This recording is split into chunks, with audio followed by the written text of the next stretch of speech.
Hello, good morning. Welcome to the talk show, Talk Kubernetes, hosted by Research. We have Brian Gracely here, Director of Product Management at Red Hat. Brian, great having you here. Great to be here. Thank you. Please tell us a little bit about yourself. Sure. My name is Brian Gracely. I'm part of the Red Hat OpenShift team here. We're at KubeCon. So OpenShift is Red Hat's enterprise distribution of Kubernetes and really our application platform for customers. Thank you, Brian. Brian, tell us a little bit more about what is OpenShift and Kubernetes. What are the integration points? And then let's start with that, and then we'll also touch base on what are the concepts, what are the things that you talked a little bit on the OpenShift common gatherings yesterday. Yeah, sure. So please get started with what is the intersection point. Yeah. So OpenShift has for the last 3 years, we were really one of the very first companies that decided to put Kubernetes into a platform. So when us and Google and others, when it first became an open source project, we decided to put Kubernetes into OpenShift and make it the engine of our container platform. Mm-hmm. So since 2015, we've been diligently working on trying to make it enterprise grade, make it supported, continue to add the features into the platform that the people want for Kubernetes. So stateful applications, stateless applications, now serverless and service mesh and all these other things. But ultimately, it's been our container platform, and I think right now we're the second largest contributor to the Kubernetes project. So Red Hat very much believes to make projects like Kubernetes successful, you have to be an active contributor, and this has really been where our focus area is. Great, thank you. I know, when you started with OpenShift, it predates. You did not have a Kubernetes base, and then you had a major re-architect based on Kubernetes. Right. And you have OpenShift has three, if you want to call it, 3 different offerings. Yes.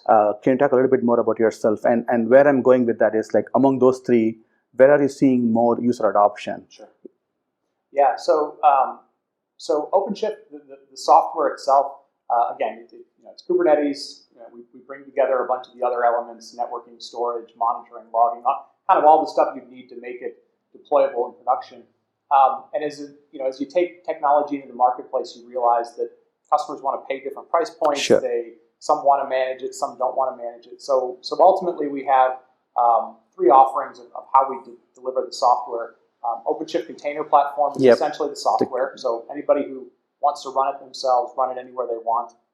That's probably the main product, the one the majority of customers use. Okay. We have a managed offering. So for customers who say, I want to build applications on OpenShift, but I don't want to manage it, we have something called OpenShift Dedicated that actually runs on top of the Amazon Web Service infrastructure, and then we deliver the service like SaaS. And that's sort of an enterprise dedicated. You're the only one who has that. Sure. And then there's a sort of a developer, more sandbox type of thing, smaller thing that we call OpenShift Online. It's typically used by get started with and then get play started. with it. Developer wants to test it out. It ends up being a feeder for a lot of the other software. So among the 3 offerings, the more adoption or more interest is in kind of the on-prem or the distribution side, if you want to call that. The software side. The software side. Yeah. I would say, I'd clarify a little bit. I mean, some of those are going to be on-prem. We're seeing more and more of them being both on-prem and using the public cloud. So, sort of that hybrid model that we're seeing more and more companies want to adopt. Okay.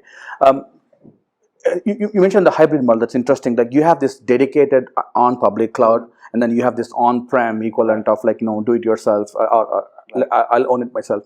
So where is the hybrid play coming here? Is there a common between these 2 offerings, or is it side by side?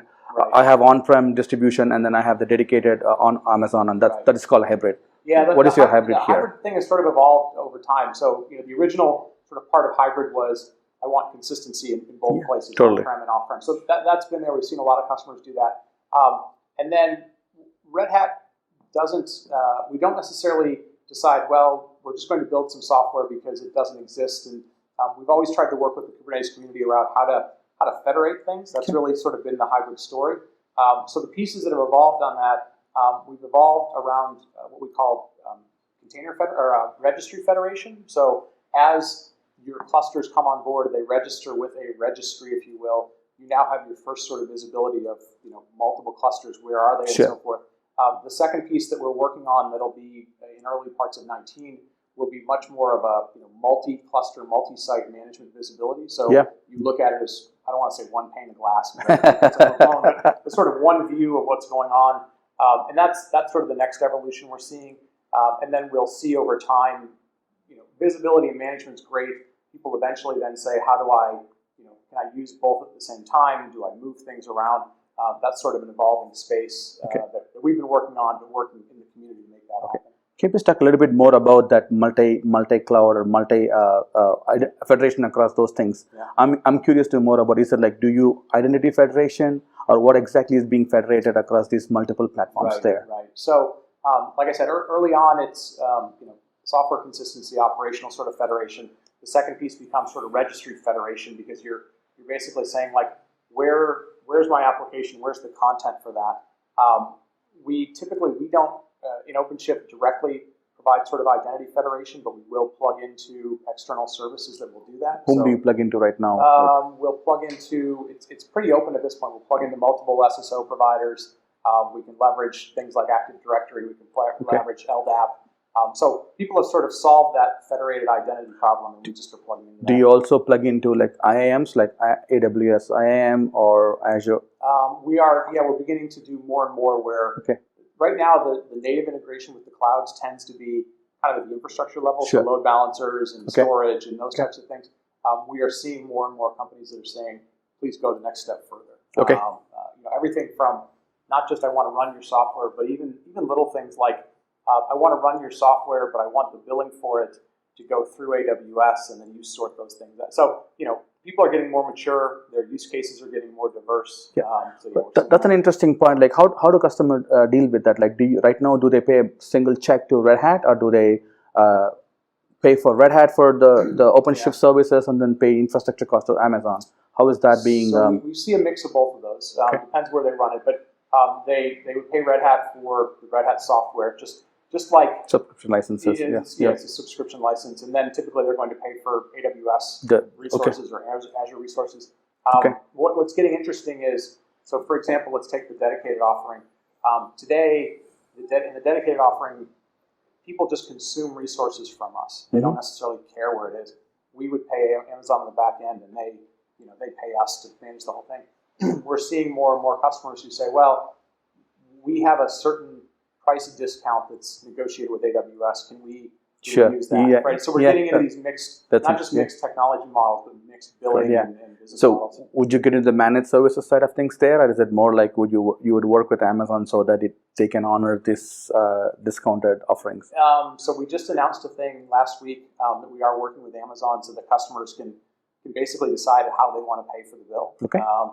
But then we're also seeing, for example, like with Azure, we announced back in May, we're going to do a joint thing with Microsoft on the Azure cloud, where that will be a joint offering, and customers will be able to pay through Microsoft, and we'll sort it out in the back end. So what we're seeing is people get more mature, their business knows how to use the cloud, and they're asking people to sort of make it adjust to what they want to do. So business models, partnership models are all evolving. Okay, great. I want to talk to you about a specific use case that there was talked about yesterday, wet and fall. Right, and then the thing that struck me interesting was they were trying to distribute workloads across multiple clouds. So, and they were trying to do it during OpenShift. So, can you talk a little bit more about that use case? Yeah. So we are seeing more and more customers who, will have some use case where they want to, for whatever reason, geography, it could be bandwidth, it could be security, where they want to distribute the applications. For the most part today, they do that through some intelligent routing, load balancing, and so forth. I don't think we've ever really seen, sort of cloud bursting per se. I think what we've seen is people have said, "Oh, okay, I have spikes in my business, or I have times when I want to do things," and the routing of that has gotten intelligent.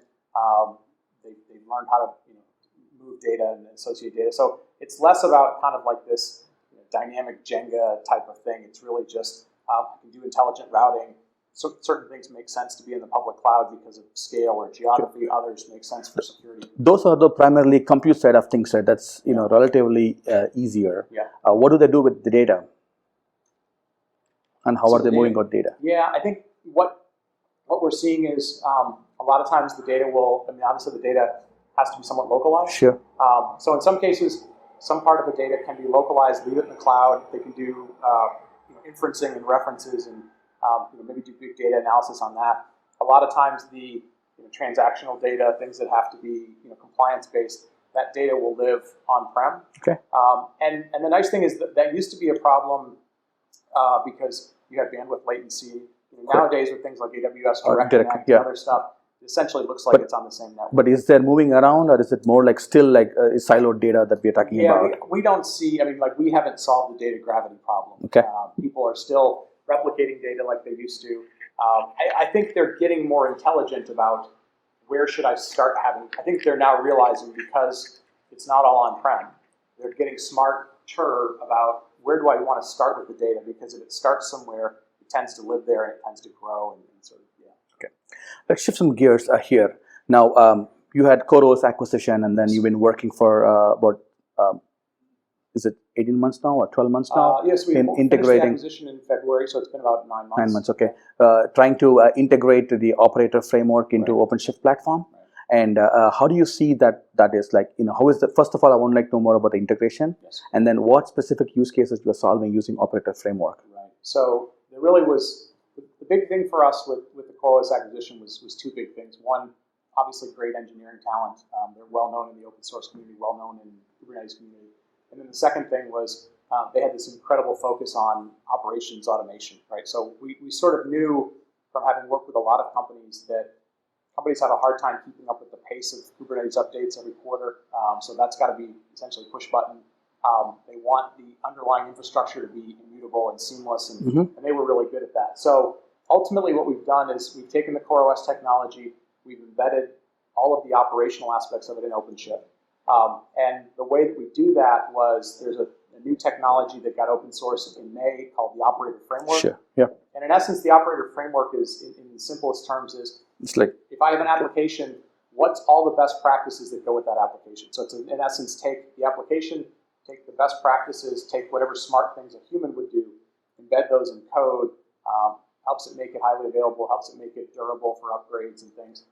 And we've basically componentized everything in OpenShift from the platform to how applications get deployed as operators. So how does a user define this application specifications? Yeah, so as an end user, as a developer, you're still going to have the flexibility to say, if I want to use a Helm chart, I can do that. If I want to just take a Docker file and deploy it, you can do that. I like to think of it as think of it as like a life cycle. So if all I want to do is say, I want to deploy a container, I can do that today. Developer doesn't change anything. It'll just run Kubernetes. The more I want to say, this is a complicated application. It needs to know what to do with upgrades. It needs to know what to do if it has a cluster failure. It needs to rebalance. That's where you need a little more smarts that you don't get with a Helm or Docker file. And what we've done is, we've built the operator framework to say, if you want to start there, like with a complicated database, great. If you want to start with a Helm chart, we have an easy way to plug like a Helm chart into an operator or just embedded. So the operators should, for the most part, be behind the scenes. Developers shouldn't have to change their workflows and so forth. And for those applications that need like more care and feeding, operators help make that more robust. So please correct me if I'm wrong. Like my mental map of operators is like basically like if this, do that kind of like workflow, right? And then you talked about plugging into Hemppack, for example. If I were to like upgrade my clusters or do my rolling upgrades, there are other alternatives as well. Like I could as well use Helm, for example, right? So what exactly, like what is the USP or what is the advantage that operator framework provides? Right. And that's one thing. While when the operator framework in the context of CoreOS, it was kind of a new thing at that point. But does it make sense? The integration kind of seems to be like more of a soup mixed together because we have operator framework and then trying to integrate with OpenShift. Is there a cleaner way of doing that rather than? So it's kind of a retrofit that it appears like that. No, it really isn't. So if you think about it, there's two pieces. There's a platform piece, right, thing that runs the Kubernetes stuff, and then there's the actual applications, right. The platform piece, we literally, Kubernetes, OpenShift was always a bunch of application services, right? It was networking, it was monitoring. We containerized every single part of that. So essentially, we took technology that was well defined for things like etcd and Prometheus, made those the building blocks of the entire platform. Right? So the platform is now a bunch of components that understand about Kubernetes. The application piece of it, we still give customers that flexibility. So for example, the initial use cases for a lot of the operators is stateful applications. Sure. Right? Those aren't things that developers are changing on the fly No. as it is. Those are great use cases for operators. Those will be upgraded and understand Kubernetes by default. Things like Helm charts are great. They're great for defining what an application does. Mm-hmm. They don't really have that next level of operational awareness other than just saying, like, give me 6 instances or whatever. So you can still continue to use those. And whatever the developer ends up using is independent of how we make the platform as robust as possible. And we think operators is the way to make that robustness. Let me ask you differently. Like, if there was no operator framework, how would you have solved this?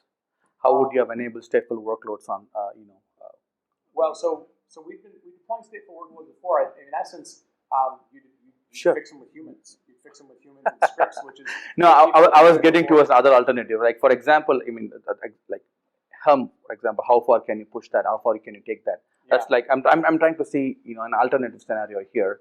I'm impressed by the integration that you have had so far, but I'm just questioning the what if scenario here. Yeah, I mean, we could what if Helm. I mean, at this point, Helm hasn't been designed to do that. So could that have happened? Yeah, possibly. Okay. Let's put it this way: operators had been around before Helm got started. So if we True, get I into don't deny that. historical Yeah. things, I agree. Yeah. So I think at the end of the day, we've learned in this community that you start with things, you do the best you can. Sometimes new ideas come along. Sometimes they make sense. Sometimes they're too complicated. And we've had a track record of figuring out, like, when do we do the things that we do well, and when do we add new stuff. In this industry, that the goalpost is constantly changing and things are innovating, right? Yeah. And it's while adapting to by being flexible and adapting new technologies is like impressive. We also need to be. There's only a thin line between trying to be adaptive versus like trying to be like I'm also trying to do like a Me Too scenario there. I'm trying to see like where's the balance here. Yeah. Like Kubernetes, that there was a redo, and then you got into operator framework, and then so something else will come up now. Knative maybe, like you keep on adapting to that one, but there's only a thin line between yes, I'm adapting versus I'm catching up. So how do you stay ahead there? I don't think we've ever thought about it as are we doing a Me Too? Are we catching up? We've been one of the nice things about having a lot of actual customers is they tell you what they would like to have done. In some cases, they tell you specifically, like, we want it red or blue. In other cases, they just say this is the outcome we want. Okay. So we have a track record of being very good at listening to customers. In some cases, we've invented the technology. Okay. In other cases, we invented something and then the community adopted something else and we've adjusted to that. So we don't look at it as I mean, it's open. Like, here's the misperception. It's open source. Everybody has access to it. If you're trying to do a one-up the next open source project, all you're doing is saying, I want to restart my community. Restarting communities is hard. Agreed. So we talked a lot. You talked about operators and we talked about the past. Like, tell me a little bit about your future plans. Like, you talked a little bit on yesterday's OpenShift gathering, but for our audience here, can you please talk about what is OpenShift future plan with Kubernetes? Yeah. So I think the event was here 2 years ago in Seattle. The event was very much about Kubernetes. Let's talk about Kubernetes. Let's care about Kubernetes. Yeah. I think this year we're beginning to get to the point where you go, the Kubernetes part should be in the background. It should be as simple as possible. It should be as seamless as possible, and the focus should be on developer productivity. So make it boring rather than make it boring. Make it seamless. Make it easy to upgrade. That's ultimately what we've been doing with the CoreWebs acquisition, and it's going to allow us to focus more of our time on how do we then take that and make it easier for the next application to get deployed, the next 100 applications to get deployed. What that looks like in the future, we've got roadmaps to look at it, but that's ultimately what we think is this sort of third generation of Kubernetes. What are your thoughts or plans on like enabling serverless on Kubernetes? Yeah, so we made an announcement today. This is second day of KubeCon. This is a great example of we had very much made a commitment around OpenWhisk. The community was very fragmented. We picked OpenWhisk because it allowed us to do some middleware integration. Knative got announced, and we basically said, you know what, that's where the community is going to go. And so we've made a full kind of roadmap commitment to Knative. We have it in developer preview now. It'll be available in early 2019. So you'll see Knative just be a native service on OpenShift in early 2019. Okay, that's fantastic. Yeah. Thank you, Brian. Thank you so much. Thank you for your time. Thank you. That's all we have today from Brian. This is Brian Gracely, Director of Product Management at Red Hat. Thank you.